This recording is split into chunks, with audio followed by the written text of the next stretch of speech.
Hello, everyone. Nice to have you today on this Monday evening to have this open conversation about egg freezing. So, I'm your host tonight. My name is Anastasia. I'm a co founder and CEO of Blooming Eve, a women's health platform specializing in egg freezing. We help you to navigate through egg freezing process, optimize the costs, find doctor in the clinic, and get an expert support from the community. Today we have an amazing list of panelists. I want to introduce you first to our medical expert, Dr. Shvesa Zarek. Dr. Shvesa, um, he's a double board certified and award-winning reproductive endocrinologist that has more than 15 years of experience in reproductive medicine. She served as a director of IVF and an assistant professor in the Division of Reproductive Endocrinology and Department of Obstetrics and Gynecology at the University of Missouri before joining Oma Fertility in St. Louis as a medical and practice IVF director. Welcome, Dr. Zarek. We are Thank you glad so to much. have you tonight. We also have two amazing guests who did egg freezing at different moments in their lives and agreed to share their experiences with all of us tonight. I want to introduce you to Tamina Stoll. Hi, Tamina. Hi, Anastasia. She's a gender equality and women's health advocate, B2B marketing and sales whiz, content creator, speaker, personal finance coach, startup advisor, and investor. She is a member of the global leadership team at Women at LinkedIn and a host of the Give Her Dollars podcast. In 2022, Focus magazine recognized Tamina as one of Germany's 100 most influential women. Tamina froze her eggs in 2022 when she turned 28. And the last but not the least, Dana Kaplan is a renowned educational coach for neurodiverse and out-of-the-box learners. As an award-winning retired classroom educator, certified trauma specialist, and coach for neurodiverse learners, Dana is celebrated as a renowned international educator for the world. After over 2 decades of education and focusing on holistic brain health, Dana founded Developing Empathetic Education with Dana, where she is disrupting the current educational paradigm by reforming, reframing, and rebuilding a courageous, compassionate, and expansive learning arena that is accessible and inclusive for all. Dana started researching egg freezing just before her 32nd birthday and completed the procedure in 2010. I'm glad to have you all tonight. Thank you so much for joining us. Before we start, I want to do a quick poll to learn a little bit more about our audience. So I just want to ask you one question. Where are you in your egg freezing process? So all the attendees, you should see the question right now. Please choose the most relevant answer. We'll wait a few seconds for everyone to vote.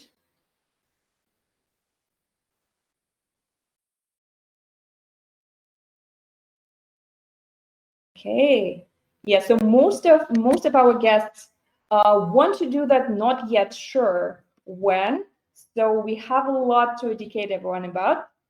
That's amazing. Okay, so let's start. I want to start with you, Dr. Zarek, and the medical perspective. So I know that you want to share some slides with us. So let me go ahead and pull up the slides.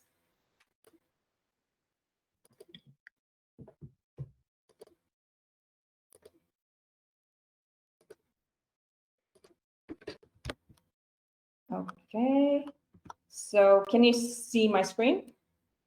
Yes. Okay, so tell us a little bit more about the process and what it is. How does it work? Yeah, absolutely. So first, thank you so much for that great introduction. I'm just super thrilled and honored to be here with such amazing women.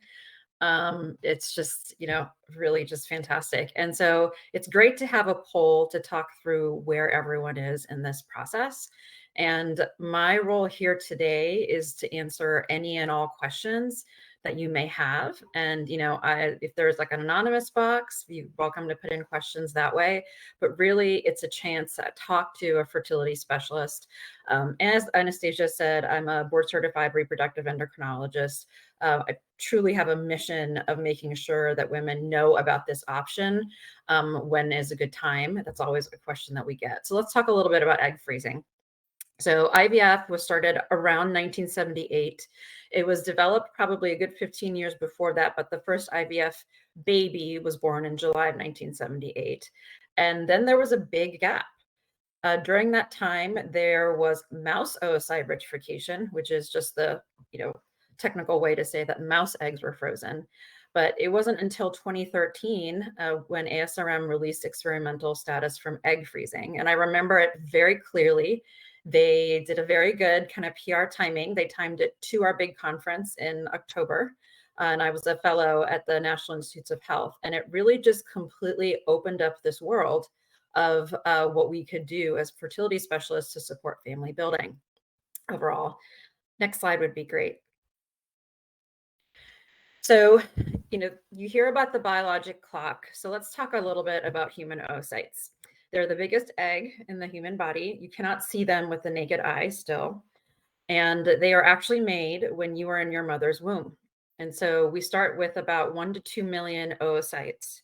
And even before you're born, that 1 to 2 million decreases to somewhere around 200,000. So there's a decrease. And that's kind of the theme, is that we start with our highest potential, and then you see the egg quality and sometimes quantity drop off.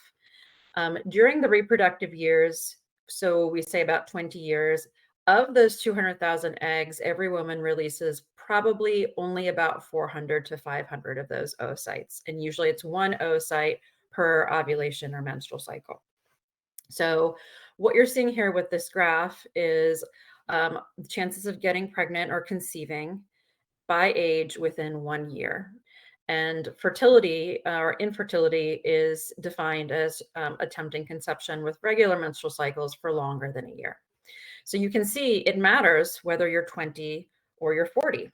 And so this is why it's so important to get this education out there, so you feel like you can make the best decisions with all the information you have. And it's hard to predict what the future looks like, but you certainly can say, I know this information and I have this tool to help build my family. So in terms of when is a good time to consider egg freezing, generally, mid to late 20s into early 30s is kind of the best time overall. The peak egg quality is somewhere in the late 20s. Between 30 and 35, it's pretty steady. And right around 34 to 35 years old, you start to see a drop off in egg quality. If there is one piece of information, and I had no other, about someone coming for a consultation, it would be their age, because that is the best way for me to kind of counsel you in terms of what are the chances in terms of number of oocytes to have a live birth. They've defined AMA, or advanced maternal age, as 35, but really there's still time. So really the egg quality does not truly decrease from what we see doing, IVF day in and day out, until about 38 and a half. And about 38 and a half, still we have some really good rates. So you can see that between 30 to 38, there's a window where everyone is kind of affected differently. And that's why it's a very unique case. Next slide, please. Thank you. Okay, so these are the top reasons to freeze your eggs, and it can vary, and it's extremely personal. It comes with your own story, your cultural background, kind of, maybe what your family thinks, but really it's maybe you're not ready for kids yet. You're not finding the right partner, or having health issues that might affect your future fertility. And I've certainly kind of supported women with all three, one of these three choices for sure. But the main, kind of thought is that I truly view egg freezing as kind of the ultimate self-care for women, for working women, for professional women.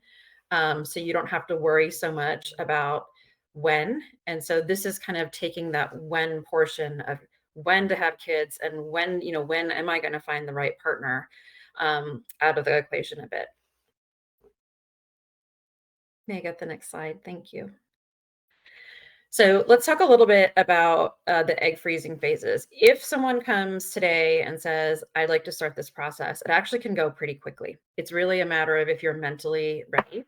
But with the first consultation, we do some initial blood work to get a sense of what your egg count is like. What that tells us is really how to dose your medications, and then an ultrasound to get a general sense of the kind of internal anatomy.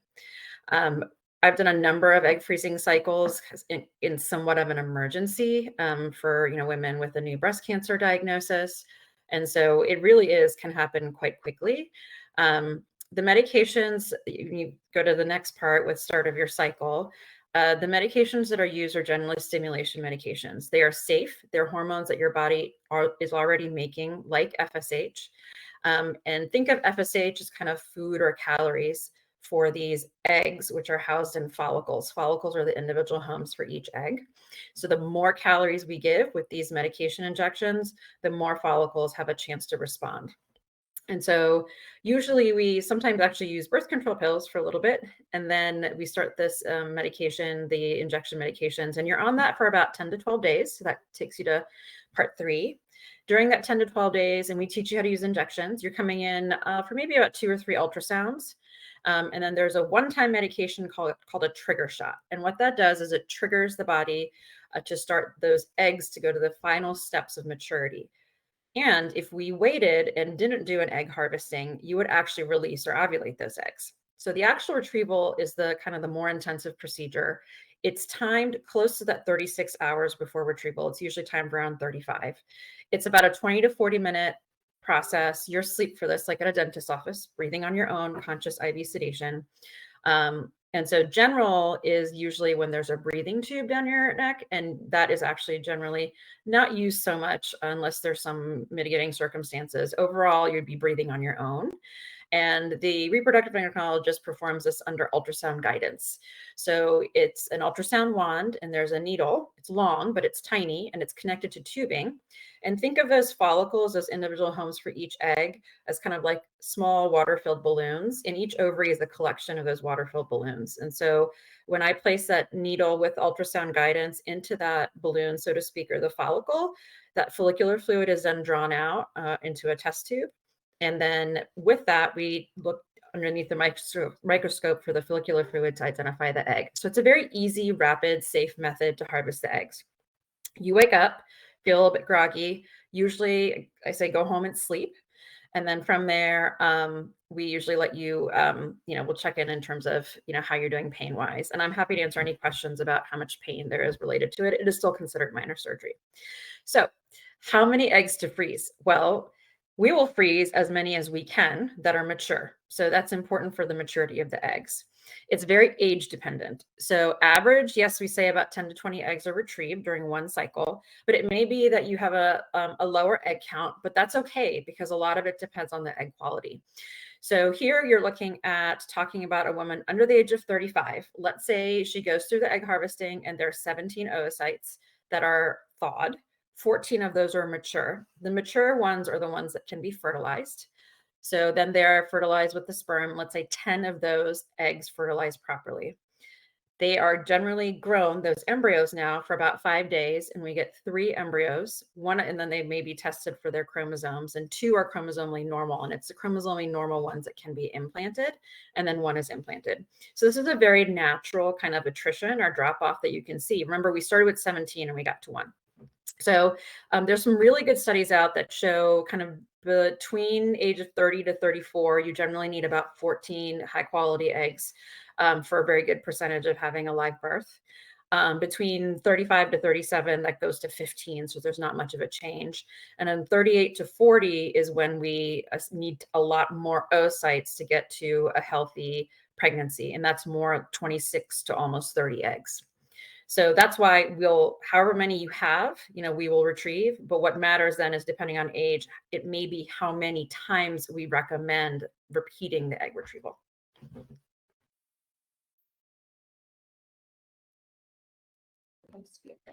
Success rates. Yeah, so this is what we were kind of talking through overall. It's very age dependent. And so you can see between, if you look at 10 eggs versus 20 eggs, how much that matters. So with 20 eggs in someone who's less than 35, that's a 90% chance. And success rates, is this live birth? Do you happen to know?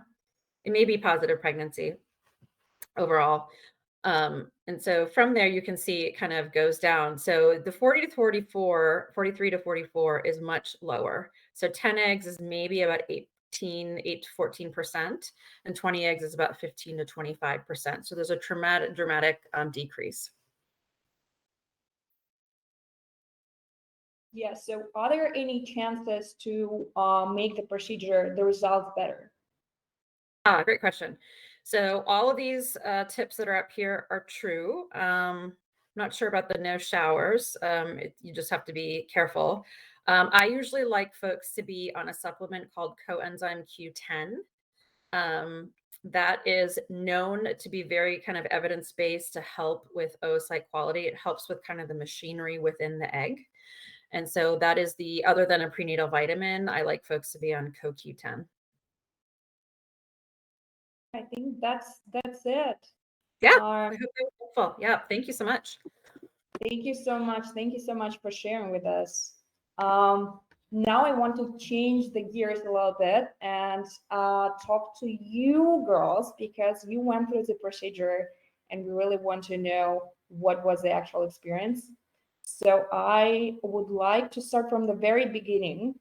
So what made you decide to do egg freezing? So Femina, can you share how was it for you? Absolutely. Well, again, thank you so much for having me. First of all, I'm really looking forward to this conversation. So yeah, thank you for creating the space, to dear Blooming Eve team. But to answer your question, Anastasia, so for me, I kind of accidentally fell into egg freezing.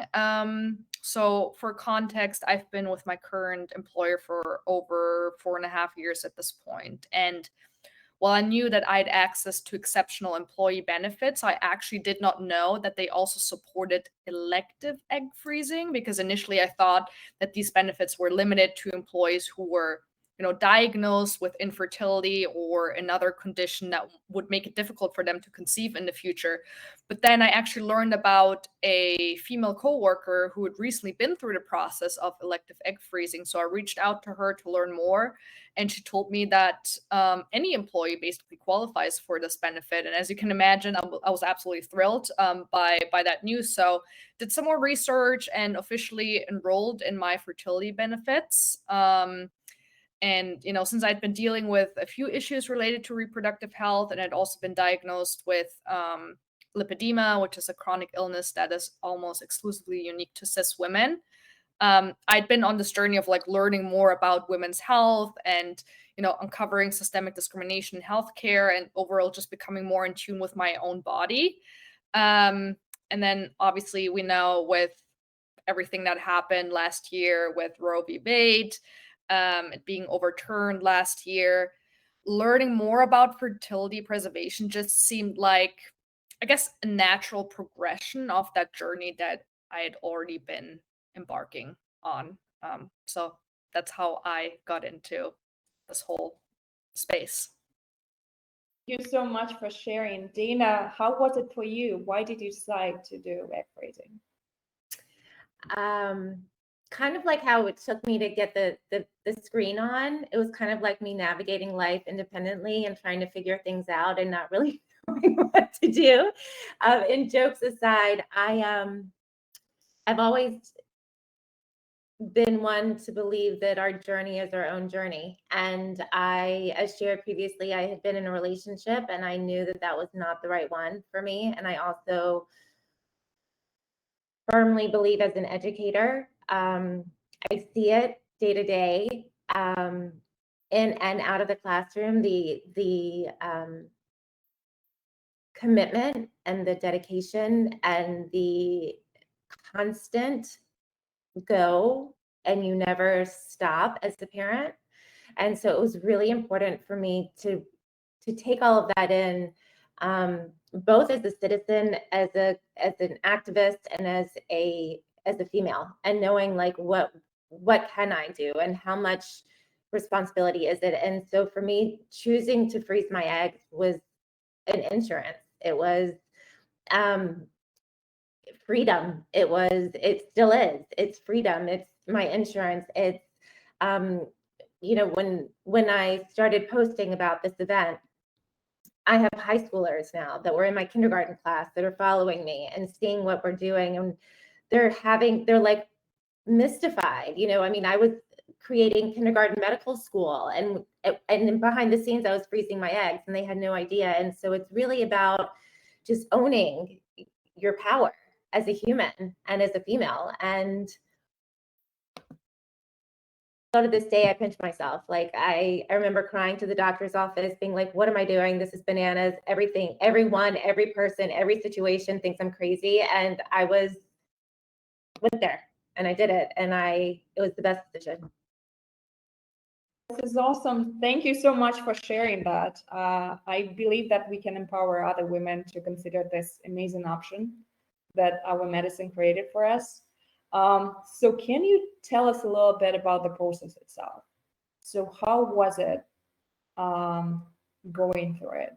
So can you share, Dana, how was it? I mean, you can tell by my face, I'm an anomaly.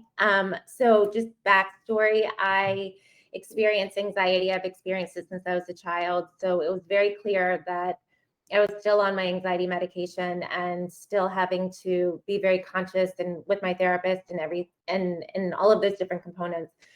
And as you saw on the screen, it says to limit exercising. And so for me, exercise is really important because I believe in holistic health. It's not just you take a medicine and you're fine. It's you take medicine and you sleep and you eat and you do all the different things. And so I am still mystified to this day that the hormones had absolutely no effect on me. It was a beautiful, beautiful experience. And my wish is that everyone experiences the same. I had zero weight gain. In fact, I think I actually even lost weight, not even trying. I was happy. I did not the whole process was just beautiful. It was a really powerful experience from start to finish. I know I can be an anomaly in this case.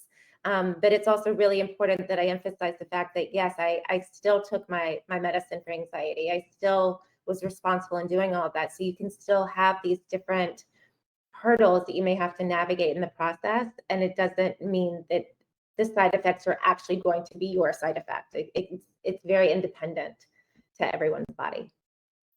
Well, I'm glad to hear that it was easy. Tamina, how was it for you? Well, I second what you just said. I'm super, super glad to hear that it was an overall, empowering experience for Dana. It was a little bit different for me, and yeah, let me just be a little bit vulnerable here with everyone. So, given my age, I'm 28. I thought this would be a one and done kind of deal. I'm a busy woman, and I had carved out those 2 weeks of my life where I wasn't traveling or had any other big commitment, so I could really focus on this process. But then during my initial consultation at the fertility clinic, I learned that at age 28, my fertility had already declined. My doctor had done an ultrasound, and she had told me that given my age, she would have expected a significantly higher available egg count in my ovaries. Not necessarily the type of news you want to hear. I was really convinced that I was ahead of the curve, still being in my 20s, right? So that was kind of a punch in the face for me. And that's why I would say this whole process ended up being an emotional roller coaster. Even though I know rationally that this is not my fault at all and completely outside of my control, I definitely felt embarrassed, ashamed, guilty, angry, disappointed, all the feelings. But eventually I also felt really proud of myself that I took the initiative to start this process in the first place. Like, imagine if I hadn't found out about my fertility already being on the decline until my mid-30s. At that point it might have been already too late. But now I have given myself more options, and I'm actually about to kick off my second round of egg freezing. I'm very lucky in the sense that my fertility coverage provided by my employer is exceptional. They're supporting up to 6 egg freezing cycles, which is incredible. So I'll be doing this all over in like 2 months from now. Your story reminds us that really not every journey is the same. And to your words, Dr. Zarek, that there is no ideal age, so it's different for everyone. I encourage everyone in the audience really to test and to go to see fertility specialists to know where you are and to understand what you should do. Yeah, so egg freezing is a very serious decision. That's why, girls, I want to ask you about the expectations and the fears coming into the process. So how was it compared to the reality?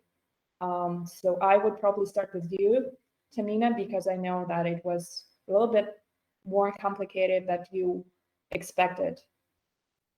Yeah, absolutely. I think overall I was still positively surprised, like regardless of, my individual reproductive biological circumstances.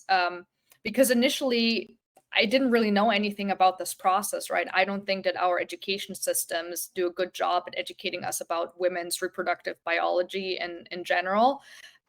So I feared that I would have to dedicate multiple months of my life to this process, which, as Dr. Zarek pointed out earlier, turned out to be wrong. I think it was still an overall like challenging process emotionally and physically. Like I'd never had any issues, with getting vaccinated. I'm not really afraid of needles. But I definitely had a lot of respect of getting injections into my belly. There's a difference between getting a needle into your arm and your belly, that's for sure.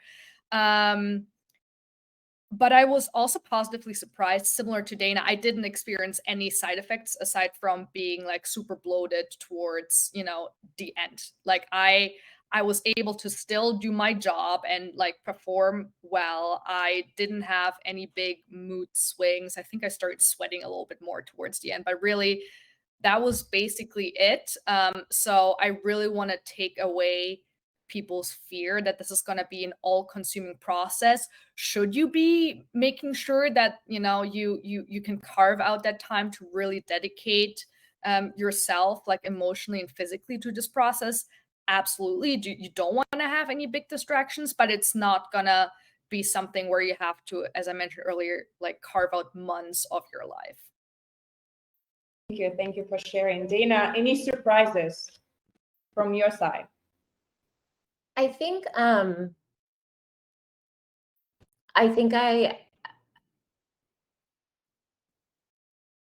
I think I was really anticipating a huge emotional roller coaster ride. I mean, I also at the time there's a lot of other personal experience, like personal pieces going on in my life that when we make these decisions, and we have to stay so unconditionally focused on ourselves, because the outside noise can take over, and then that can also wreak havoc on our body. So I think for me, it was more of just being, I think I was just still so pleasantly surprised at how neutral I was able to stay through it. And I think also I think the only big surprise that I had really and truly was the psychiatrist and the way that the questions that were being asked to me. I mean, they were just very they were intense. And as an empath, as an educator, as an advocate for all of humanity, I think it's really important that we stay curious when we're asking questions, instead of and check our tone of voice when we're asking questions, and remember, we don't know anyone else's story. I mean, just like Tamina said, like, she's 15 years younger than I am, and I would have assumed that she had the easiest time, right? So the idea of assuming and the idea of going into these situations with an open heart is so important, because we don't know what's going to happen, and we don't know anything. And so just to go into it with just love and hope, and I think is the most important piece. Yeah. Oh, I love that. So yeah, any recommendations we have in the audience, people who are still thinking. So what will you tell them? What should they do? Tamina, what would you say? So, to the members of our audience, I would say if you are considering having biological children someday, look, I don't believe anyone should be a parent or has to be a parent, but if you're considering it, please do yourself the favor and schedule a consultation with a fertility doctor, even if you're still in your 20s, even if you don't know if you want to have biological children at all, even if you currently don't have the financial means to go through the entire process. I think we've pointed out throughout this conversation that every woman's body, every person who has ovaries, their body is different. Every person's circumstances are different. There is no one size fits all. But knowing what your individual circumstances are will give you the opportunity to make more educated decisions about your own body, because knowledge is power. I think I cannot agree more with this statement. Everyone should check. This is like going to the dentist. You should go to the fertility specialist at least. Yeah, at least once. Dana, what do you think? Just echoing everything Tamina said, I think it's so profound how quick we're told go to the dentist or go to the pediatrician or go to the gynecologist, but we're not actually encouraged to take these brilliant, bold steps for ourselves. And I remember the conversations that friends were having when I told them that I was freezing my eggs, and they're like, "You're so young," and I was like, I don't care. Like, this isn't about being so young. It's, my mom was so fortunate and had 4 children with ease. I don't know if I'm going to be like her. I don't even know when I'm going to want to have kids. I know that I have literally 100 children every school year at this point. I mean, that was when I was in the classroom. So like, you have to have the knowledge and the understanding, and you have to dismantle all of the stigmas and the paranoias and the fears and everything, which circulates back to the fact that I thought that I was going to have all the different side effects. I thought that I was going to go insane with all the anxiety and depression and, and wasn't sure what my body would be doing. And it's pure magic when you can hold fear's hand and step forward and ask the uncomfortable questions, have the test done, get the results. Nothing is a label or limit until we make it one.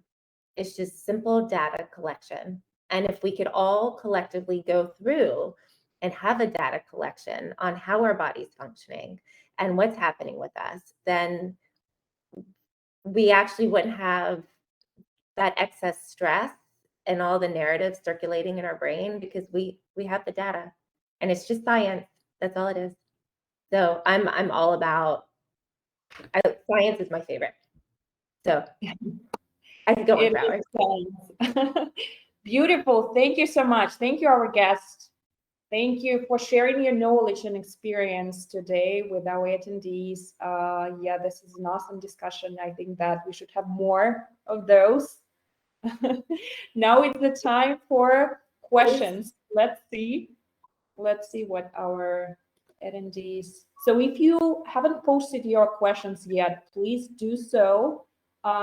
Use our Q&A box to ask your question if you have any. Oh, so here is a question from one of our attendees, and I guess this is for you girls, so whoever wants to answer. Did you have to take some time off while doing egg freezing? Who wants to take it? Dana?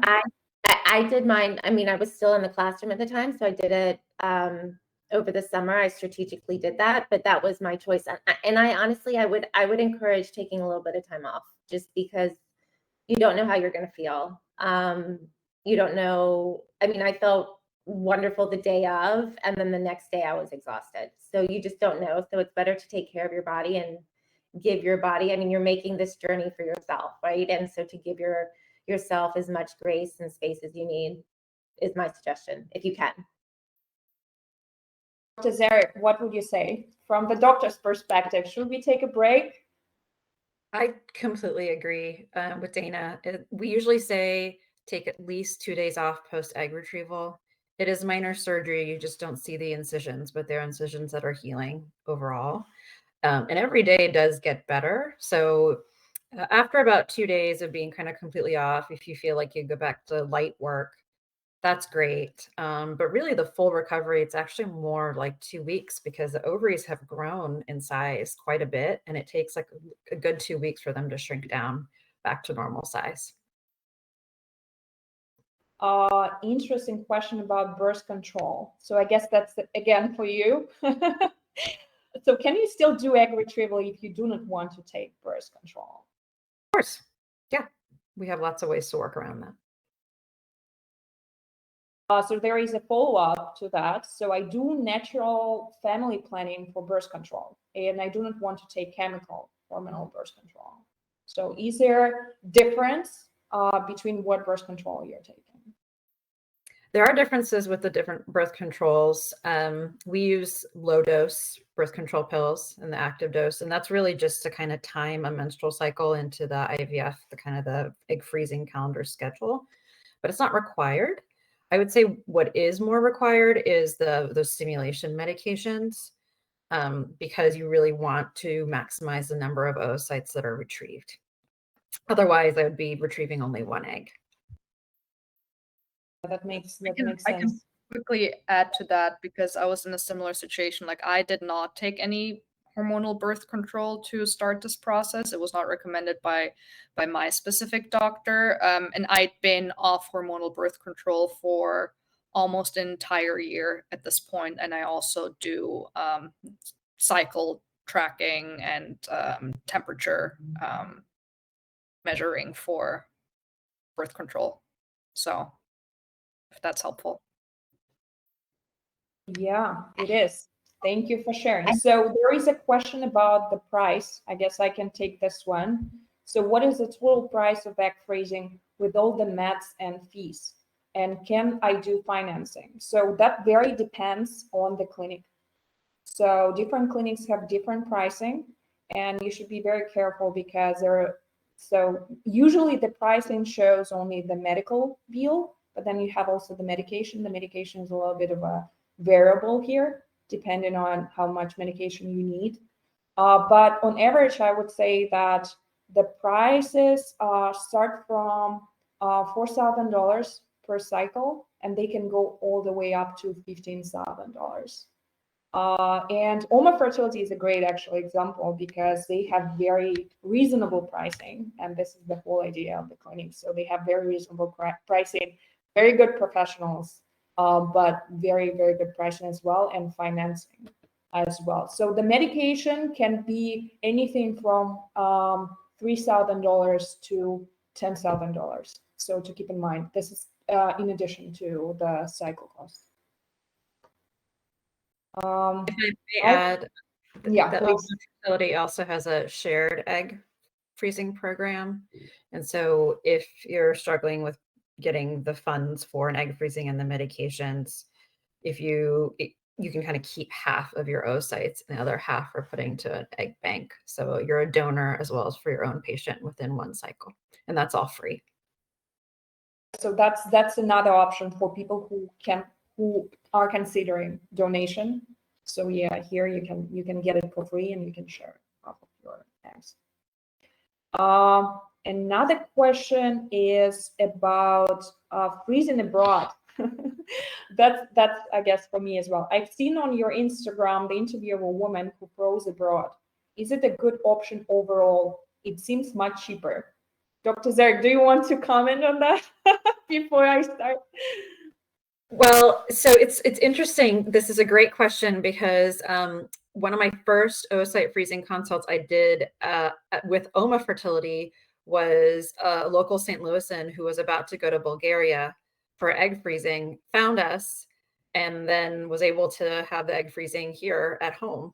And so I'm really proud that we're able to provide something that's more affordable, and traveling is great, highly recommended. It's just that once you've done the egg freezing abroad, your oocytes are abroad, right? And so then, you have to go to them, and you don't necessarily know when.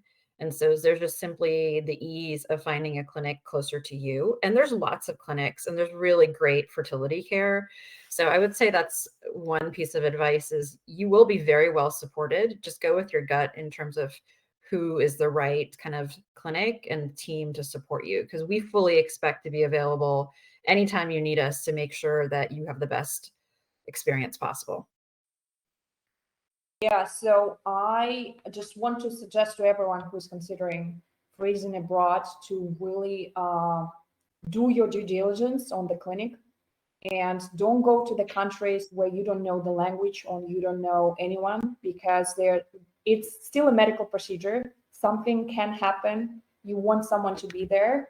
You have to be there at least for 2 weeks, better for a month. This is another thing. So it is cheaper, this is true, but there are some considerations that you should take, like so the doctor, where you're gonna stay, because there would be additional cost for your traveling and etc. I would not recommend remote monitoring, because as the interview that you mentioned, a woman in this interview, she went to Italy, but she was doing remote monitoring here. And when you do not the full thing with the same doctor, things can go wrong. That's what happened in her case. So I would suggest to do everything with the same clinic, because that would make a difference. I think I'll wait. We have more questions. What will happen to my eggs if I don't use them after freezing? Dr. Zarek. Will remain frozen for a long time, which is why it's important to have some version of a power of attorney or just some legal document in terms of what to do with your oocytes if you do not utilize them. Otherwise, we're instructed, we don't touch them until you tell us what you want to do overall. You could donate them. That's one possibility, but they are yours, and they still, even if they've been frozen for 2 months, 2 years, 20 years, they still generally thaw very well and can make a really great embryo and baby. Yes. So you basically would have a few options when you will be signing your agreements with the clinic, what you want to do with your oocytes after. So you can donate them for research, you can donate them to other family, you can discard them. So it's up to you to decide what you're gonna do. But yeah, they can stay there in the storage for a very long time. I think that's all the questions actually that we have. I want to say thank you to all of you for joining us today, for sharing with us, and because I think that helps a lot, and we are creating these webinars to really increase awareness, so that women know that there are fertility options that they can use, and there is such thing in egg freezing that can actually help if you plan to start your family later. And we encourage everyone to go to see fertility doctor and to get tested. And if you need any help, we are happy to help you. Please reach out to us at Blooming Eve, or go to Oma Fertility to get tested. Thank you, girls, again for being with us tonight, and everyone have a great, great evening. Thank you. Thank you so much. Thank you. Bye.